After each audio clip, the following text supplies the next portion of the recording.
hope that you are beginning to understand that this is another of the biggest scams in the history of scams, and that all bank loans, from credit cards to student loans to mortgages, work in the same exact way, secured or unsecured.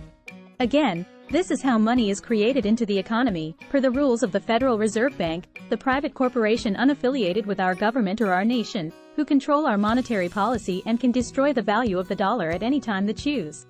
Do you really feel guilty about reclaiming your piece of the pie? The only way to truly benefit from this freedom is by declaring your individual God-given rights of sovereignty through a UCC, Universal Commercial Code, filing. You must offset your debt lawfully as afforded you. You must become a secured party creditor. I cringe when I hear people say they aren't going to fight the system and instead are going to give up their house. They feel hopeless. They feel like they can't win. But the truth is that there was never anything to lose. The bank has no claim. But, I understand. Most will not buck the system simply because they do not understand the system and how the Constitution for the United States was set up to ensure this type of unlawful action like bank foreclosure can never be done to us. It took me a very long time to come to this comprehension.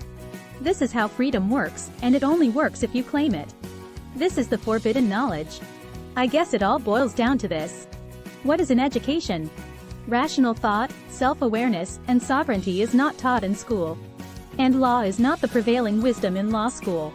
Then, when you realize that everything you see in the movies, television, and on the news is specifically designed to uphold the illusionary state of unconsciousness that most of us live in regarding our debt slavery, that's the point where normal conversation as defined by the media-driven society becomes unbearable. And fitting in at parties becomes impossible. I'm now the crazy guy, the one talking out of my butt. I'm the one who, despite the beauty, glory, and not to mention the fact of the information I try and relay, I am labeled as the negative one, the downer. And so now I'm the antisocial one, the one who doesn't go to parties. The one who cannot do small talk. And I'm the one that cannot keep normal friends simply because normal means brainwashed. And normalcy is not freedom in any way.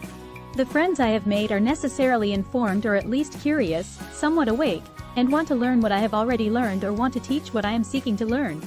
When you do meet these people, you develop a friendship and a trust that is unknown to most, kinship through shared plight. And to anyone reading this, I have only this to say. I may not know you. You may think that no one really knows you. But I hope that you haven't reached the point in your life where you've given up, where you've lost all hope, where learning was something you did as a teenager, and where happiness equates to blissful ignorance. I hope that you won't let these corporate monsters force you to be a victim of this. I hope this reaches you with the spirit it was intended, and I wish for you the best in whatever you do. A sheep you are not, for you have rid this far.